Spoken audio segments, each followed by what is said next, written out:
नमस्कार, मैं छत्तीसगढ़ अखबार के यूट्यूब चैनल इंडिया आजकल के स्टूडियो से सुनील कुमार।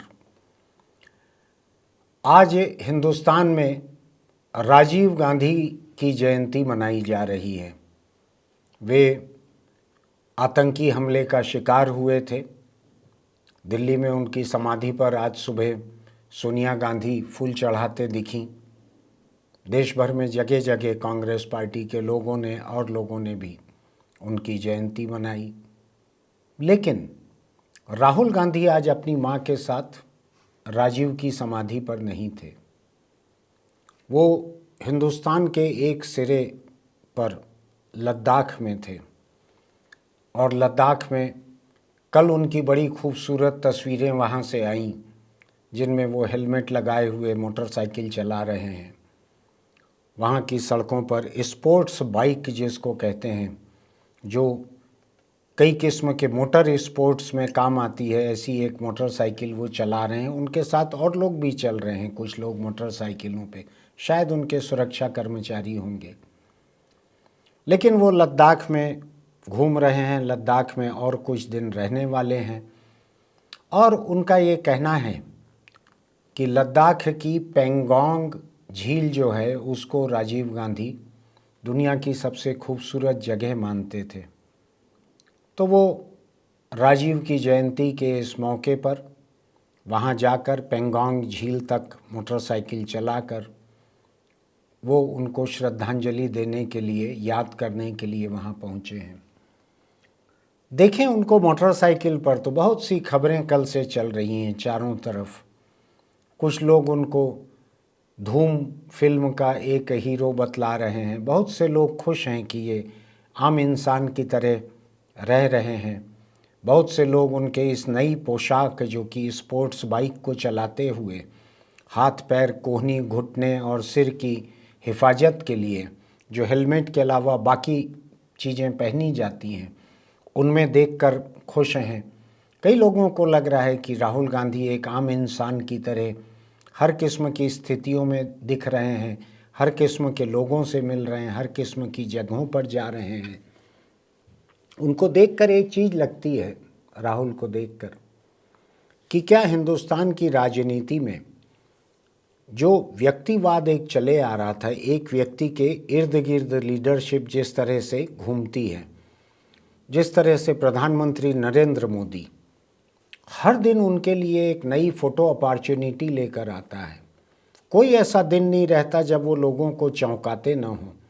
शायद उनका कैलेंडर, उनकी डायरी इस हिसाब से तय किए जाते हैं कि हर दिन कोई न कोई चर्चित व्यक्ति उन्हें मिले, हर दिन कहीं न कहीं किसी चर्चित जगह पर वो जाएं। कभी वो चीन में टेराकोटा आर्मी म्यूज़ियम के भीतर दिखते हैं, कभी वो केदारनाथ की एक गुफा के भीतर बैठकर ध्यान करते हुए दिखते हैं, भगवे कपड़ों में लिपटे हुए।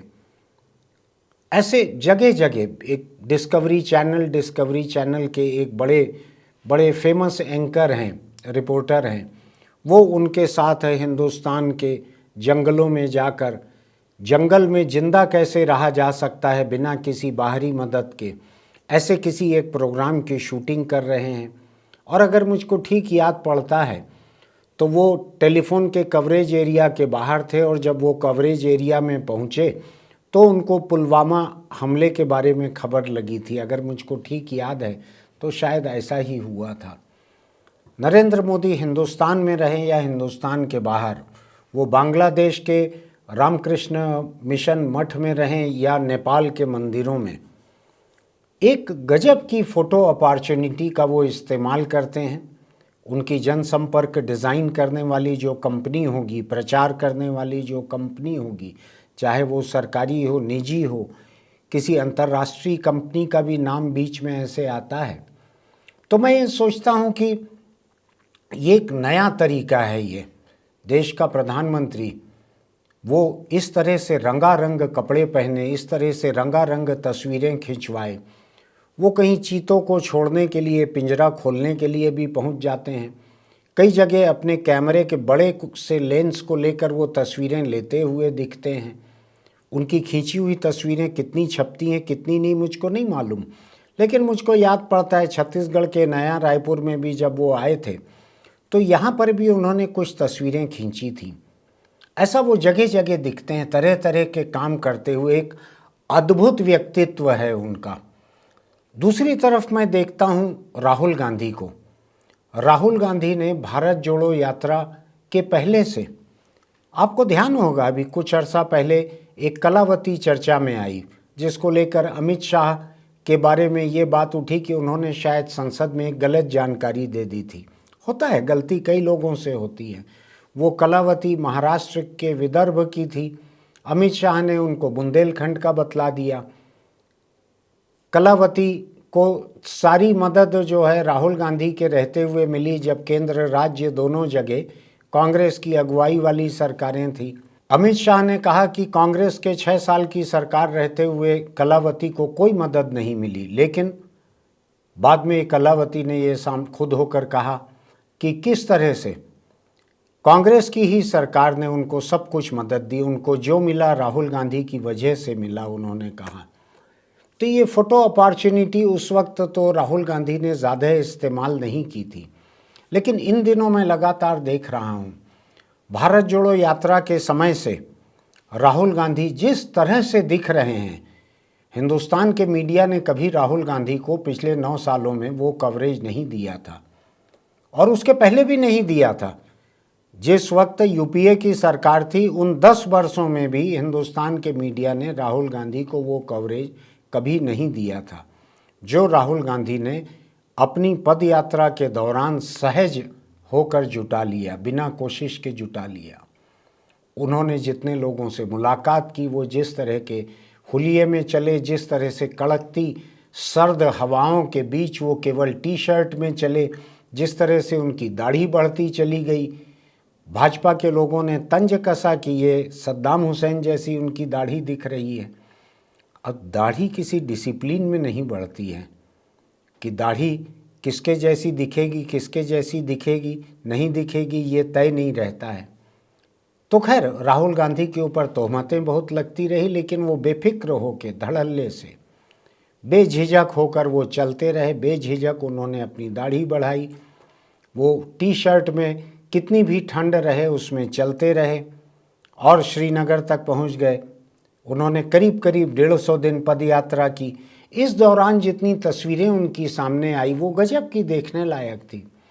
हिंदुस्तान के अलग अलग हिस्सों में, गांव कस्बों में जितने लोग उनसे आके मिले, जितने बच्चे, महिलाएं, बूढ़े उनके गले लगे, वो एक गजब की फ़ोटो अपॉर्चुनिटी थी जो खर्च करके हासिल नहीं की गई थी, जो किसी एजेंसी ने जुटाकर या किसी चैनल ने जुटाकर नहीं दी थी, जो किसी सरकारी कार्यक्रम से भी हासिल नहीं हुई थी। ऐसी अनगिनत तस्वीरें, उनके अनगिनत वीडियो सामने आए। हम उसके बाद भी देखें कि किस तरह से कहीं वो अमेरिका में किसी ट्रक में चल रहे हैं, वहाँ के ड्राइवरों से, हिंदुस्तानी मूल के ड्राइवरों से बात करते चल रहे हैं कि कैसी ज़िंदगी है वहाँ पे। वो हिंदुस्तान में आके पंजाब हरियाणा में भी ट्रक ड्राइवरों के साथ चल रहे हैं।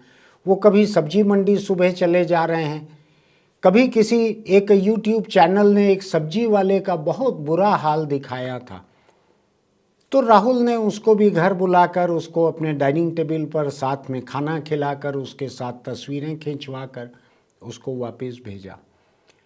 ऐसे बहुत सारे मौके हैं, ऐसे बहुत सारे मौके हैं। तो मैं एक बात सोच रहा हूँ, एक वक्त था हिंदुस्तान में जब अटल बिहारी वाजपेयी, मोरारजी देसाई, चौधरी चरण सिंह, देवे गौड़ा, गुजराल, ऐसे कई किस्म के प्राइम मिनिस्टर, चंद्रशेखर, कई किस्म के प्राइम मिनिस्टर आए और गए। मनमोहन सिंह 10 साल रहे। कई किस्म के प्राइम मिनिस्टर आए और गए, और उनमें से किसी के भी कपड़े, पोशाक, अलग अलग मौके, अलग अलग किस्म के लोगों से मिलना, ये नहीं होता था। ये फ़ोटो अपॉर्चुनिटी ऐसी नहीं होती थी। कुछ घटनाएं ऐसी होती थी, जैसे इंदिरा गांधी बेलछी चली गई थी हरिजनों की हत्या के बाद हाथी पर चढ़कर, उसकी तस्वीरें हिट हुई थी। जिस तरह उनको गिरफ्तार करने जनता पार्टी सरकार की पुलिस पहुंची थी और वो ज़मीन पर बैठ गई थी, वो तस्वीरें उनकी हिट हुई थी। ऐसे ही अलग अलग प्रधानमंत्रियों की किसी किसी मौक़ों की तस्वीरें ऐसी हिट होती थी। लेकिन अभी लगातार मैं देख रहा हूँ प्रधानमंत्री नरेंद्र मोदी ने पिछले 9 साल में जो इतिहास रचा है, एक एक छवि निर्माण का, एक इमेज बिल्डिंग का जो इतिहास उन्होंने रचा है वो अद्भुत है। उनकी मौक़ों की पसंद, उनकी मौक़ों का रणनीतिक इस्तेमाल, उनके कपड़े, उनकी टोपी, उनके दूसरे पोशाक, वो कितने कदम चलकर कैमरे तक पहुँचेंगे, वो किस गुफा में कैसे बैठेंगे, वो किस बच्चे के कान ऐंठेंगे, किस देश में वो ड्रम बजाएंगे, किस देश में बांसुरी बजाएंगे। इतना बारीकी से ये सब प्लान किया जाता है, इतना बारीकी से देखा जाता है। कई लोग बतलाते हैं कि जो तस्वीरें हैं किसी मंदिर के भीतर की नरेंद्र मोदी की, उनके लिए शायद ईश्वर की, देवता की, भगवान या देवी की प्रतिमा के बगल में फोटोग्राफर को रहना पड़ा होगा। अभी मैं देख रहा था कि गणेश की किसी प्रतिमा के सामने मोदी खड़े हैं, प्रतिमा की तरफ पीठ है और मोदी हाथ जोड़कर सामने की तरफ देख रहे हैं, कैमरे की तरफ। और लोग कह रहे हैं कि ये पूजा करने का कौन सा तरीका है, ये कोई नया तरीका निकला है। लेकिन मैं देखता हूँ कि मोदी की तस्वीरों को लेकर, उनके प्रचार को लेकर जितनी बारीकी से मौक़ों का इस्तेमाल होता है, गढ़ा जाता है, उनकी पोशाक, उनकी पगड़ी जितने तरह से तय की जाती है, गजब की बारीकी है उस तैयारी में। अब मुझको लगता है कि उसके मुकाबले दूसरी तरफ राहुल गांधी हैं, जो अलग अलग मौके आम लोगों के बीच चले जाते हैं। कहीं मोटरसाइकिल बनाते हुए दिखते हैं, कहीं मोटरसाइकिल चलाते हुए दिखते हैं, वो कहीं वो किसी मंदिर मस्जिद में बिल्कुल आम व्यक्ति की तरह चले जाते हैं। ये किसी सब्जी मंडी में जा रहे हैं, किसी किचन में जा रहे हैं, किसी रेस्तरां में किसी से बात कर रहे हैं, अलग अलग कामगारों से बात कर रहे हैं। ये एक अलग नज़ारा है जिसमें सामान्य ज़िंदगी में वो एक सामान्य व्यक्ति की तरह तजुर्बा ले रहे हैं अलग अलग लोगों की ज़िंदगी का। उससे जो तस्वीरें निकल रही हैं निकले, न निकलती हैं न निकले, वो उससे बेपरवाह दिख रहे हैं। ऐसा नहीं है कि तस्वीरें खींचती नहीं है या उनको कैमरा नहीं दिखता है, लेकिन ऐसा लगता है कि ये कैमरे के लिए गढ़े गए मौके नहीं हैं, ऐसा लगता है। मोदी और राहुल आज भारतीय राजनीति में ये दो धुरी बन गए हैं। एक सत्ता की धुरी है, एक विपक्ष की धुरी है। मैं चुनावी गठबंधन इंडिया नाम का जो बना है, मैं अभी उसके ऊपर भी बहुत नहीं जा रहा हूँ। राहुल गांधी ने तो ऐसे किसी भी गठबंधन के बिना भारत जोड़ो यात्रा उन्होंने अकेले अपने दम पे निकाली। खुद उनकी पार्टी को अंदाज नहीं था कि इस यात्रा के चलते चलते राहुल का व्यक्तित्व क्या से क्या हो जाएगा। हो गया वो, उनका एक अनोखा रूप देखने मिला, भाई बहन के प्यार का एक अनोखा रूप देखने मिला। अनजान महिलाओं और बच्चों ने जितनी मोहब्बत उनके ऊपर लुटाई, वो एक अनोखा रूप देखने मिला।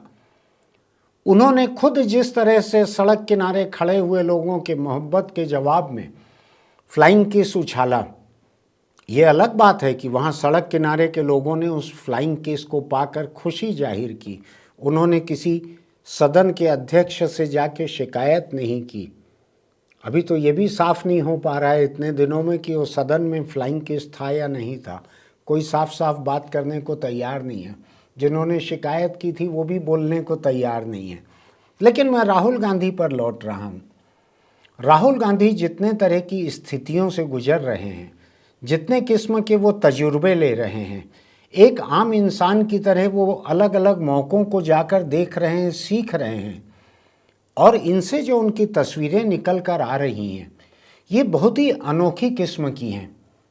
यानी मैं हिंदुस्तानी राजनीति में सायास और अनायास इन दो शब्दों की प्रतिमाएं बनते देख रहा हूँ।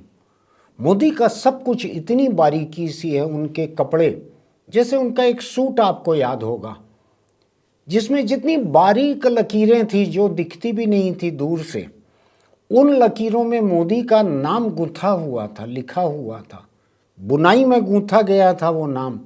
ऐसा कहते हैं कि वो 10 लाख रुपए में ऐसे सूट का एक कपड़ा बनता है, और जब इसका मुद्दा बन गया, हल्ला हो गया, तो मोदी का वो सूट नीलाम किया गया और उसको गुजरात के किसी एक कारोबारी ने कुछ करोड़ रुपए में, ऐसे कितने में खरीदा उसको।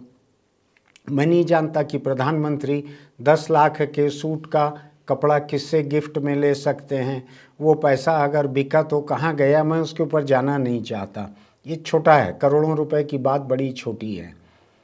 लेकिन मैं इसके ऊपर जाना चाहता हूँ कि दो व्यक्तित्वों का निर्माण हो रहा है, दो पर्सनालिटी की इमेज हिंदुस्तान में बन रही है, दो अलग अलग तरीके से बन रही है। ये तो जाहिर है कि एनडीए में और भाजपा में मोदी के मुकाबले कोई नहीं है। 1 नंबर से 10 नंबर तक कोई नहीं है।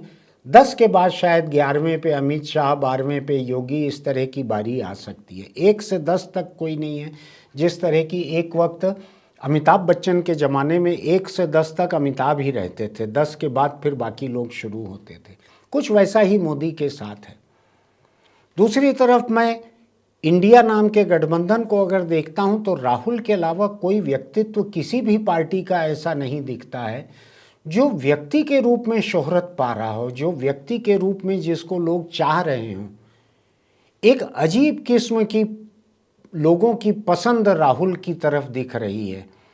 जो लोग राजनीति में नहीं हैं लेकिन सोशल मीडिया पे सक्रिय हैं, वो लोग भी राहुल में एक आम इंसान, एक आम आदमी देख रहे हैं।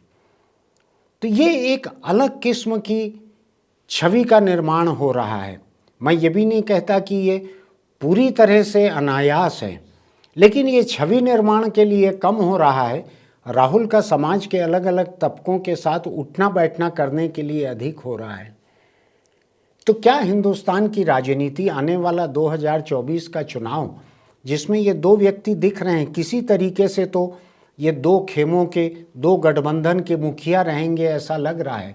मुखिया नहीं रहेंगे, चेहरा रहेंगे कम से कम, ऐसा लग रहा है। मैं बाकी तमाम बातों पे जाना नहीं चाहता, लेकिन ये बात बिल्कुल साफ है कि ये राजनीति व्यक्तिवाद से एक कदम आगे बढ़कर क्या ये व्यक्तित्ववाद हो रही है?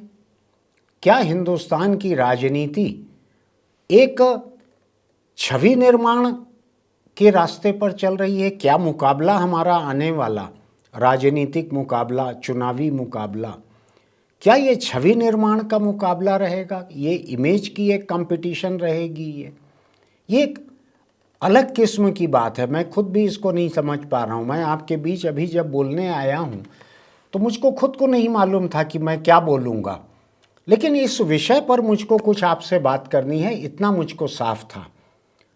तो मैं ये देख रहा हूँ कि हिंदुस्तान की राजनीति दो व्यक्तियों के इर्द गिर्द, दो धुरी पर तो चल रही है, लेकिन इसके साथ साथ जिस तरह से ये राजनीति व्यक्तित्व को लेकर भी चल रही है, इन दोनों व्यक्तित्व के बीच एक अलिखित, अनअनाउंस्ड एक मुकाबला चल रहा है। सोशल मीडिया पर एक मुकाबला चल रहा है। मीडिया में तो नहीं चल सकता, क्योंकि मीडिया में राहुल को वो जगह मिल नहीं सकती, वहाँ मोदी का तकरीबन एकाधिकार है। लेकिन सोशल मीडिया अभी तक एक लोकतांत्रिक प्लेटफॉर्म दिख रहा है। वहाँ पर जिस तरह से राहुल को लेकर लोगों के विचार बन रहे हैं, लोग जिस तरह से सोच रहे हैं, जिस तरह से जो मोदी को नापसंद करते हैं वो लोग खुश हो रहे हैं राहुल को देखकर, तो मैं उसको एक दूसरे तरीके से देख रहा हूँ। मैं बरसों एक फोटोग्राफर रहा हुआ हूँ, तो मैं उसको एक फोटोग्राफर के नज़रिए से भी देखता हूँ कि कौन सी फ़ोटो अपॉर्चुनिटी क्रिएट की जा रही है, कौन सी फ़ोटो अपॉर्चुनिटी क्रिएट हो रही है, कौन सी घटनाएं फ़ोटो के लिए की जा रही हैं, कौन सी ऐसी घटनाएं घट रही हैं जिनमें फ़ोटो अपने आप हो जा रही है। इस फ़र्क को आप महसूस कीजिएगा, इस फ़र्क को सोचिएगा। मैं किसी की आलोचना नहीं कर रहा, मैं मोदी के प्रति मेरी कोई नापसंदगी जाहिर नहीं कर रहा हूँ कि उनको फ़ोटो अपॉर्चुनिटी ऐसा नहीं करना चाहिए। वो चीता को अगर पिंजरा से खोल रहे हैं तो उनको पिंजरा खोलना नहीं चाहिए, चीते की पहली फ़ोटो नहीं खींचना चाहिए। जंगल जा रहे हैं तो जंगल के रंग वाले छापे वाले जैकेट नहीं पहनना चाहिए। मैं ऐसा बिल्कुल नहीं कह रहा हूँ। मुझको ध्यान है कि इंदिरा गांधी अपने जीवन में जिस प्रदेश में जाती थीं, वो प्लेन में जाते हुए रास्ते में उस प्रदेश के कपड़े पहन लेती थी। तो ये नया नहीं है, ये पुराना है। लेकिन जिन आसमानी ऊंचाइयों पर ये सिलसिला अभी पहुंचा है कि व्यक्तित्व के साथ साथ छवि निर्माण, एक पूरा का पूरा व्यक्तित्व का जो सामने का हिस्सा है, समग्र हिस्सा है व्यक्तित्व का, जो दर्शनीय हिस्सा है, उसका एक मुकाबला जिस तरह से चल रहा है, एक सरकार के स्तर पर हिंदुस्तान का सबसे मशहूर, सबसे विवादास्पद भी कुछ लोग कह सकते हैं, लेकिन मैं अभी विवाद की बात नहीं कर रहा हूँ, सबसे कामयाब, चुनावी रूप से मोदी से कामयाब शायद हिंदुस्तान के इतिहास में कोई नहीं हुए होंगे। तो ऐसा व्यक्ति जिस तरह से पल पल, हर दिन, हर मौका, जिस तरह से वो फोटोग्राफ्स के लिए, वीडियो के लिए जिस तरह से वो इस्तेमाल करते हैं, वो गजब की सूझबूझ है। अगर उन्होंने इसके लिए कोई एजेंसी रखी है तो उस एजेंसी को मेरा सलाम। दूसरी तरफ राहुल गांधी बिना सरकारी साधन सुविधा के, अपने सीमित साधनों से जितने तरह की विविध स्थितियों में जा रहे हैं, वो भी गजब का देखने लायक है। आप देखिएगा वो कैसी कैसी सिचुएशन से, कैसी कैसी स्थितियों से गुजर रहे हैं, कैसा लोगों के बीच जा रहे हैं, आप देखिए, उसको गजब का है। तो मैं अब ये छवि निर्माण के दो अलग अलग तरीके हैं, कोई सायास हो सकता है, कोई अनायास हो सकता है दोनों ही सायास हो, लेकिन मोदी का छवि निर्माण अनायास तो बिल्कुल नहीं है। उसमें कितने कदम पीछे कौन चलेंगे, कौन रास्ते से हट जाएंगे, कैमरे और मोदी के बीच में किसको नहीं आना है, इसके कई वीडियो भी बीच बीच में सामने आते हैं। तो खैर, आज मैं आपके बीच केवल यही ध्यान दिलाने आया हूं कि ये दो छवियां जो चल रही हैं, जो इनके कामकाज से अलग हैं, जो इनकी पोशाक, इनकी स्थितियों को लेकर है, इनकी बातचीत को लेकर है, जिसमें मोदी हर दिवाली कहीं सैनिकों के बीच चले जाते हैं, कहीं कुछ होता है, कहीं राहुल कहीं कुछ कर रहे हैं, ये देखना बड़ा दिलचस्प है। इसमें मीडिया को नई तस्वीरें, नए वीडियो भी मिलते हैं, कई नई जगहों के बारे में देखने भी मिलता है, जानने मिलता है। अब ये पेंगोंग झील जो है, इसके बारे में ज़्यादा लोगों को पहले शायद ना भी पता रहा हो, राहुल के वहाँ जाने से लोगों को पता लगा है। वो किस ब्रांड की मोटरसाइकिल चलाते हैं ये भी लोगों को अभी पता लगा होगा। हो सकता है कि मोदी ऐसी मोटरसाइकिल कोई ना चलाएं, वो कोई और चीज़ चलाएं। हमको ये देखना होगा कि अगली फ़ोटो अपॉर्चुनिटी इन दोनों नेताओं में से किसकी तरफ से आती है। देखते हैं आगे, हम फिर किसी खबर को लेकर आपके बीच रहेंगे। तब तक आप इन दोनों की अलग अलग स्थितियों की तस्वीरों को याद करते रहिएगा। फिर मिलते हैं। अगर आपको हमारे वीडियो अच्छे लगते हैं तो सब्सक्रिप्शन, नोटिफिकेशन की बटन दबाइए, नीचे टिप्पणी ज़रूर कीजिए, हमको बड़ा हौसला मिलता है आपके सुझाव, आपकी आलोचना देखकर। और हाँ, अगर आप दोपहिया चलाते हैं तो हेलमेट लगा कर रखिए, अगर आप चौपहिया में बैठते हैं तो सीट बेल्ट लगा कर रखिए। किसी हादसे की हालत में ज़िंदगी इन्हीं चीज़ों से बचती है। YouTube के हमारे खास कार्यक्रम रूबरू के जरिए हम लगातार छत्तीसगढ़ के सांसदों, विधायकों से सवाल पूछ रहे हैं, उनके चुनावी क्षेत्र का जायजा ले रहे हैं। अगर आप भी चाहते हैं कि आपके क्षेत्र के सांसद, विधायक या उनसे जुड़ी पार्टी तक आप अपने सवाल पहुंचाएं, तो इसके लिए हमने एक खास नंबर की व्यवस्था की है। आप अपने सवाल हमें 6269626929 पर भेज सकते हैं। आप चाहें तो अपने सवाल हमें टाइप करके भेज सकते हैं, वॉइस मैसेज के ज़रिए भेज सकते हैं, या अपना वीडियो बनाकर भी आप अपने सवाल हम तक पहुंचा सकते हैं।